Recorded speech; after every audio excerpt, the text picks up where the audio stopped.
Hello everyone, I am very glad that you're joining this story. Subscribe, like and comment. Enjoy the story, smile more often.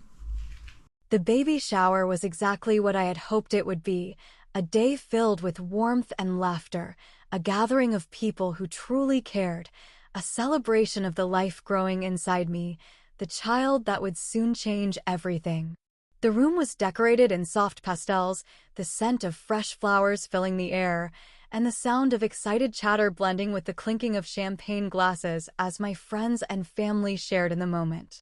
I sat in the center of it all, surrounded by people who loved me, by gifts wrapped in ribbons, by the tangible evidence that this child was already cherished beyond words. Ethan was by my side, his hand resting gently on my knee, his presence a steady reminder that no matter what happened, we were in this together.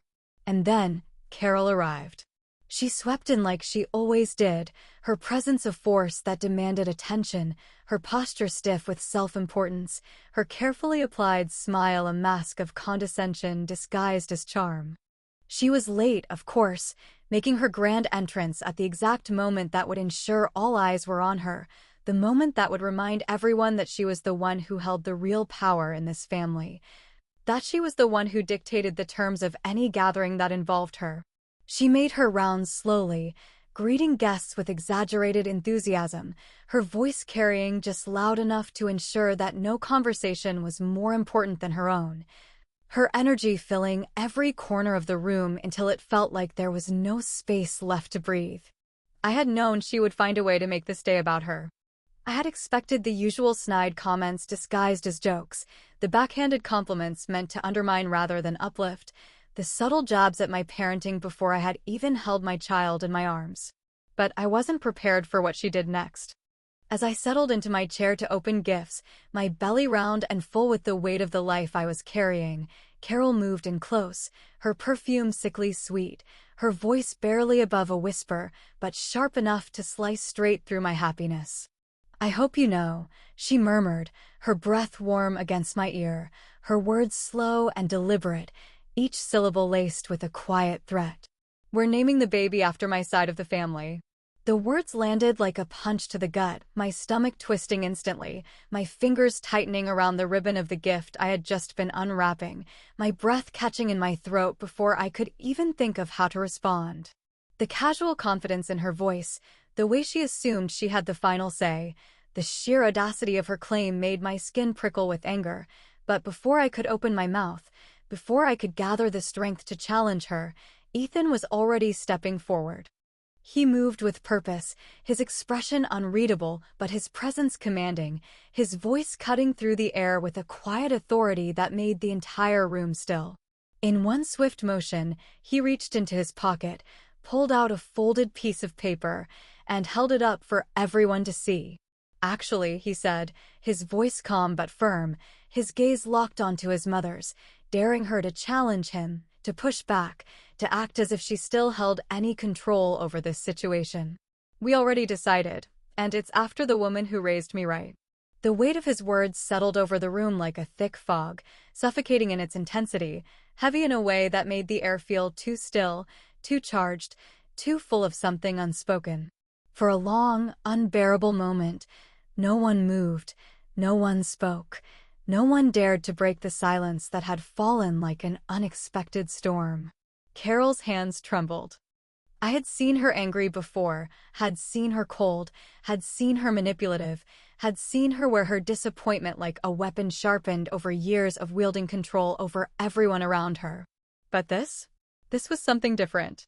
This wasn't just anger, wasn't just the fury of a woman who didn't get her way, wasn't just the frustration of a mother who had expected obedience and received defiance instead. This was fear. For the first time, something in her eyes shifted, something deeper than resentment, something heavier than mere disapproval. Her fingers curled slightly as if grasping for something unseen, something slipping through her grasp, something she could feel disappearing faster than she could hold onto it.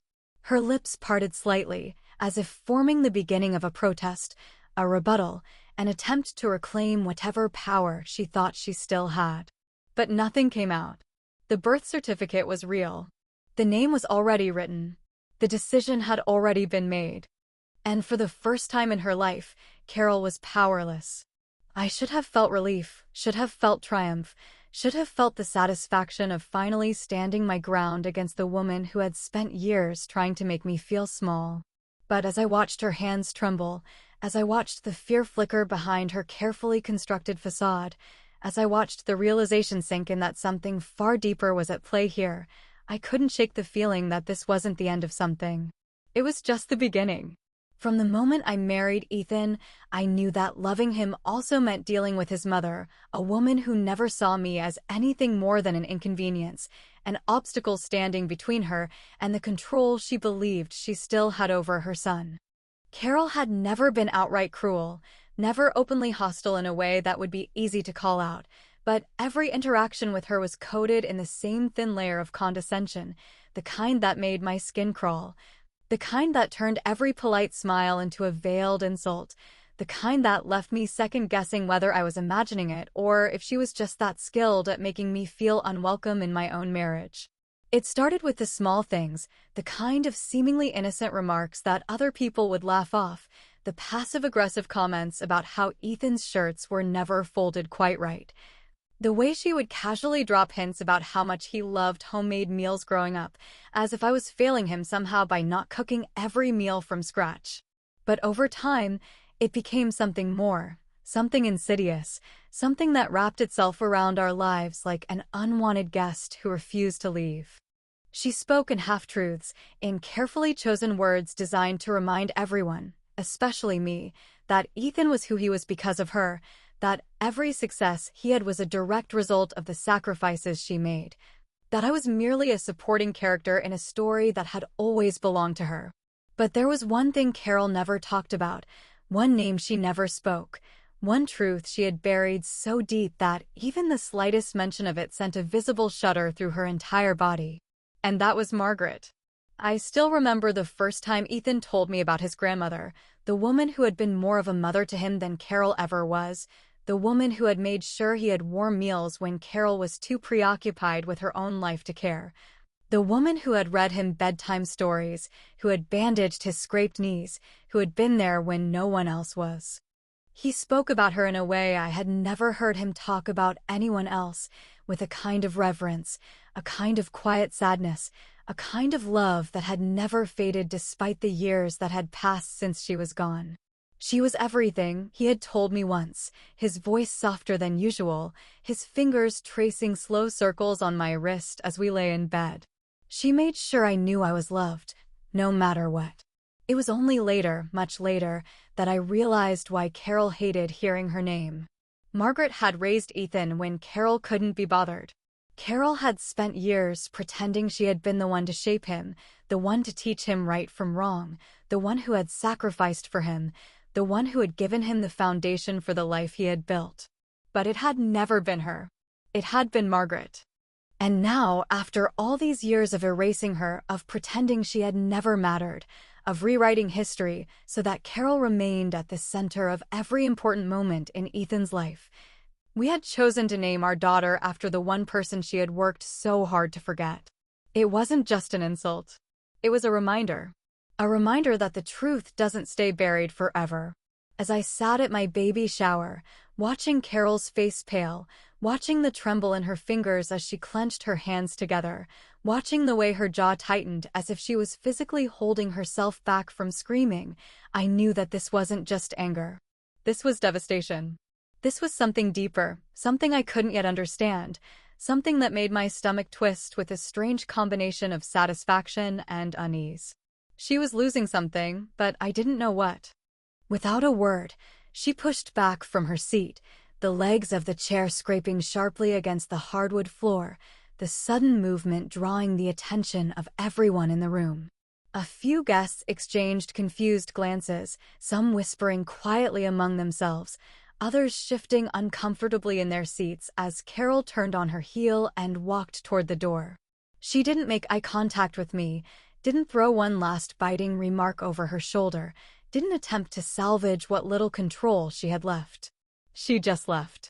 And as the door closed behind her, as the room slowly filled with murmured questions and speculative glances, as Ethan's hand found mine beneath the table, squeezing gently in silent reassurance. I couldn't help but wonder what exactly Carol had been running from all these years, and why she was suddenly so afraid. The phone calls started the very next morning, each one more insistent than the last, each one filled with a thinly veiled desperation that I had never heard in Carol's voice before, each one carrying the weight of something deeper than mere disappointment or anger. At first, Ethan simply ignored them, silencing his phone and shaking his head with the kind of quiet resolve that had always made me love him, the kind that made it clear he had spent years learning how to tune her out. How to withstand the pressure she always seemed to exert over him, how to build a wall between himself and the expectations she tried so hard to force upon him. But by the third day, after the missed calls had turned into long, pleading voicemails, after the messages had shifted from demanding to almost frantic, after Carol had started showing up at our front door unannounced, I knew that something was wrong. That this wasn't just about a name, that this wasn't just about her losing some imagined battle for dominance. This was about something bigger, something I didn't yet understand, something that went beyond the surface of what we had always known about her, something buried so deep that even Carol herself had never been willing to acknowledge it. Ethan refused to engage, standing firm in a way that made me proud, in a way that told me he was done being manipulated, in a way that made it clear that he wasn't going to entertain whatever guilt she was trying to dump at his feet. "It's just another one of her games," he told me one night, his voice calm but tired, his fingers rubbing slow circles into my back as we lay in bed. His breathing steady even as the glow of his phone screen lit up the darkened room with yet another incoming call from her. "She'll get over it eventually. She always does." But something in my gut told me that this time was different, that Carol wasn't just grasping at control, she was grasping at something that had already slipped through her fingers, something that she had spent years convincing herself was secure, something that we had unknowingly ripped away from her the moment we chose a name she had spent her entire life trying to forget. I needed to know why. So, while Ethan continued to ignore her calls, continued to brush off her increasingly desperate attempts to change his mind, continued to insist that there was nothing more to this than Carol being Carol, I started digging. At first, I wasn't even sure what I was looking for, wasn't sure what exactly I expected to find, wasn't sure if I was just grasping at shadows that didn't actually exist. But I couldn't shake the feeling that Margaret's name had unearthed something buried, something Carol had spent years pretending never happened.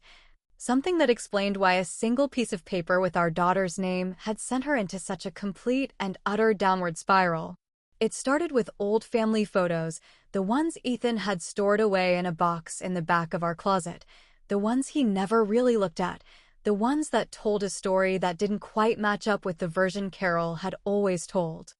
There were gaps, strange inconsistencies, years of Ethan's childhood that seemed to be missing, pictures of birthdays where Margaret was the one standing behind him as he blew out the candles, pictures of school events where Carol was nowhere to be seen, pictures of Christmas mornings where the presents had been stacked neatly beneath a tree that didn't belong in Carol's house. Then, I moved on to public records, scrolling through old newspaper archives, searching through genealogy websites, combing through anything that might give me even the smallest hint of why Margaret's name was enough to shake Carol to her core. And then, after hours of digging, after following a trail of breadcrumbs I hadn't even been sure would lead anywhere, I found it. A legal document. A guardianship file. And with it, the truth that Carol had spent her entire life trying to erase. Margaret wasn't just Ethan's grandmother. She had been his legal guardian for 5 years. Carol had lost custody of Ethan when he was a child, had been deemed unfit to raise him, had been forced to hand him over to the one person she had spent years pretending never existed. The woman she had spent so much time discrediting, diminishing, erasing from every family story, had been the one who had actually raised her son. I stared at the document, my heart pounding, my breath coming in slow, measured inhales as the weight of what I had just uncovered settled deep into my bones, as the pieces of the puzzle snapped into place, as the carefully constructed lie that Carol had built around herself finally came crashing down. This wasn't about a name. This was about the truth. The truth that she had spent years burying. The truth that we had unknowingly brought back to life. The truth that, no matter how much she fought it, could never be erased.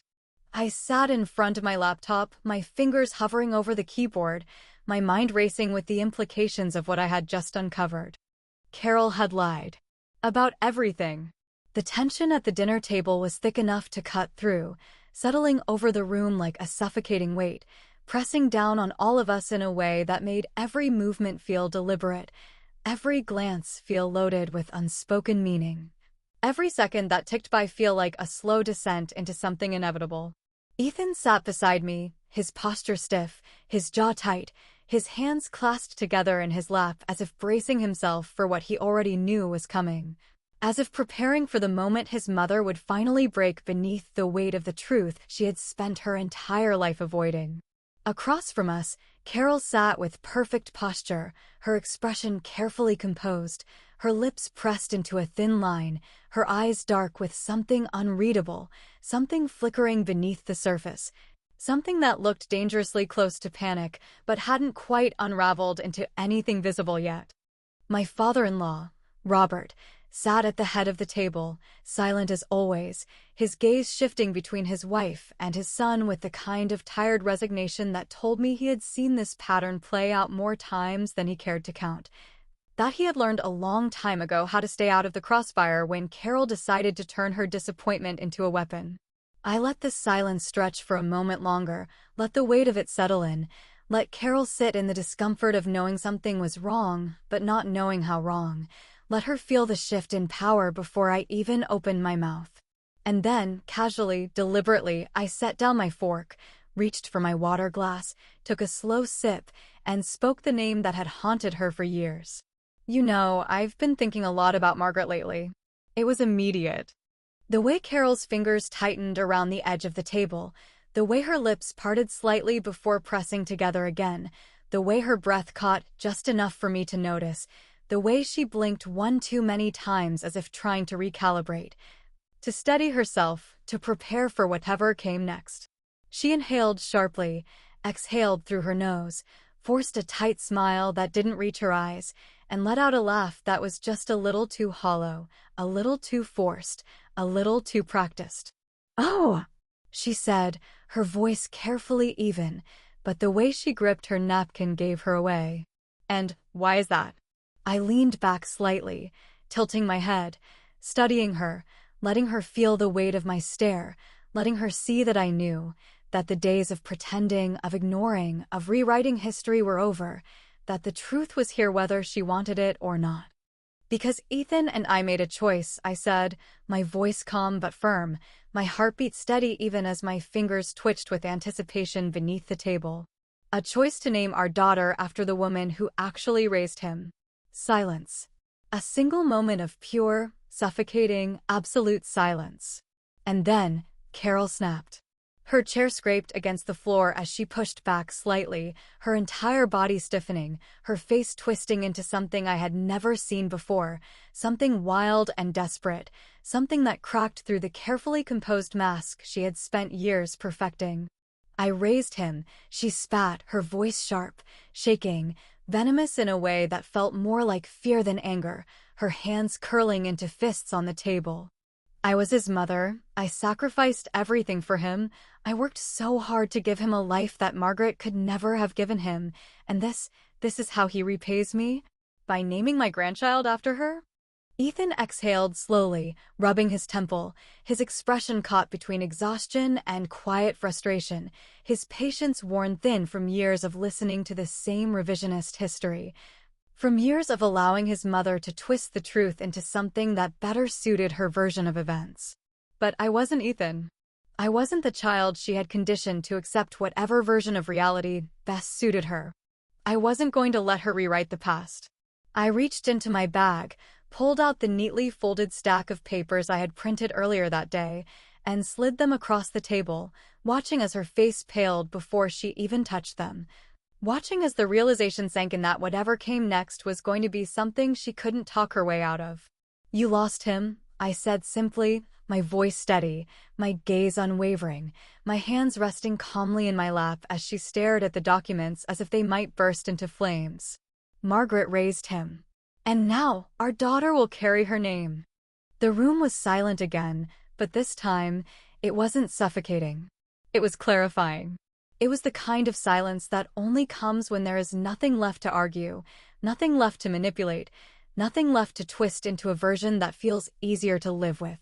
Carol's face crumpled, her entire body sagging as she finally reached for the papers, her fingers trembling as she skimmed the legal documents that detailed exactly what she had spent years trying to forget: custody transfers, court dates, guardianship approvals, everything laid out in cold, unforgiving ink. She swallowed hard, her throat bobbing, her breathing shallow, her carefully curated world crashing down around her with each passing second. And then, for the first time since the moment I had met him, Robert finally spoke. I knew it would come out someday. Carol's head snapped toward him so fast I thought she might get whiplash, her eyes wide, wild, pleading, searching his face for something, some kind of denial, some kind of lifeline, some kind of support that had apparently never been there to begin with. But Robert didn't meet her gaze. He just stared at his plate, his shoulders heavy, his expression blank, his hands folded in front of him as if he had already made peace with something she had never been willing to face. The mask was gone. The control was gone. And for the first time, I didn't see Carol as the villain in the story. I saw her as a woman who had spent her entire life running from the truth. She stood abruptly, the chair legs screeching against the floor, her breath shallow, her hands still trembling as she clutched the documents to her chest like they were something precious, something painful, something she had no idea how to hold. She opened her mouth as if to speak, but no words came out. And then, without another glance at any of us, she turned and walked out of the room, the sound of her heels clicking against the tile the only thing breaking the silence. I watched her go, unsure if I would ever see her again. The days passed in an unsettling quiet, a silence that felt heavier than anger, thicker than resentment, more final than any screaming match or desperate plea could ever be. A week had gone by since that dinner, since Carol had walked out without another word, since she had disappeared into whatever space she retreated to when reality became too unbearable to face. There were no phone calls, no text messages filled with guilt-laced accusations, no unexpected visits where she stood stiffly on our doorstep demanding explanations, no attempts to undo the damage, no effort to regain control of the story she had lost her grip on. It was as if she had simply vanished, as if the weight of the truth had finally sunk too deep, as if she had realized there was no rewriting this ending, no version of events where she could twist things back in her favor. Ethan never spoke about her absence, never let on whether he felt relief or sadness, never seemed eager to reopen the wound that had barely begun to scab over. He moved forward the way he always did, with quiet resilience, with an understanding that some things could never be fixed, that some relationships, no matter how deeply rooted, were never meant to be nurtured past their expiration. But I could see it in his eyes, in the way his shoulders tensed just slightly whenever he checked his phone and found no missed calls, in the way his fingers lingered a little longer against my skin at night, as if grounding himself in something steady, something real, something unshakable. He had spent his entire life trying to be the son Carol wanted, the one who overlooked the cracks, the one who played along with the version of events she insisted was real. And now, for the first time, he wasn't playing the role anymore. And then, the letter arrived. It came in a plain white envelope, the handwriting on the front unmistakable, the letters slanted and sharp, written with the same careful precision that Carol had always carried herself with, the kind that spoke of a woman who had spent a lifetime curating her image, making sure that every detail, no matter how small, was just right. There was no return address, just our names written in ink that looked slightly smudged, as if she had hesitated before writing, as if her hands had been shaking when she sealed the envelope shut. I stood at the kitchen counter, holding the letter between my fingers, staring at my own name in her writing, feeling the weight of what was inside before I even tore the flap open. I wasn't sure why, but I had expected something different, had imagined she would reach out in anger, in desperation, in another attempt to manipulate, to guilt, to turn the story back in her favor. But when I unfolded the paper and began to read, what I found was something else entirely, something that felt less like an attack and more like a confession, something that carried the kind of raw, bitter honesty that only comes when there is nothing left to lose. She hated Margaret. Not because Margaret had been a bad person, not because she had done something unforgivable, not because she had wronged Carol in some unspeakable way, but because she had been better. Margaret had stepped in when Carol couldn't, had taken on the responsibility that Carol had abandoned, had given Ethan the kind of love that Carol had never been capable of, and she had never forgiven her for that. She had spent years resenting the fact that Ethan had turned to Margaret when he needed comfort, when he needed stability, when he needed a mother who was actually willing to be a mother. She had spent years convincing herself that she had been robbed of something that should have been hers, that Margaret had stolen Ethan's love, stolen the years she should have had, stolen the title of mother right out from under her. But deep down, she had always known the truth. Margaret hadn't stolen anything. Carol had given it away. The words on the page were cold, sharp, filled with a bitterness that clung to every sentence, as if even in admitting her failures, she couldn't bring herself to let go of the anger that had defined her for so long. She admitted she had been a bad mother, admitted that she had failed Ethan in ways she could never take back, admitted that she had spent more time trying to look like a good mother than actually being one. But it wasn't regret that bled through the ink, wasn't sorrow or shame or even a quiet longing for forgiveness. It was resentment. It was the kind of bitterness that doesn't fade with time, the kind that hardens like stone, the kind that makes a person incapable of seeing anything beyond their own suffering. And then, the final blow. She wrote that what truly made her sick, what she couldn't forgive, wasn't just the fact that we had chosen Margaret's name, it was what that choice meant. It meant that Ethan didn't see her as the mother who had raised him, that he had never seen her that way, that no matter how many times she had tried to rewrite the past, no matter how many years she had spent convincing herself that she had done enough, the truth had been staring her in the face all along. And then, at the very end, a warning.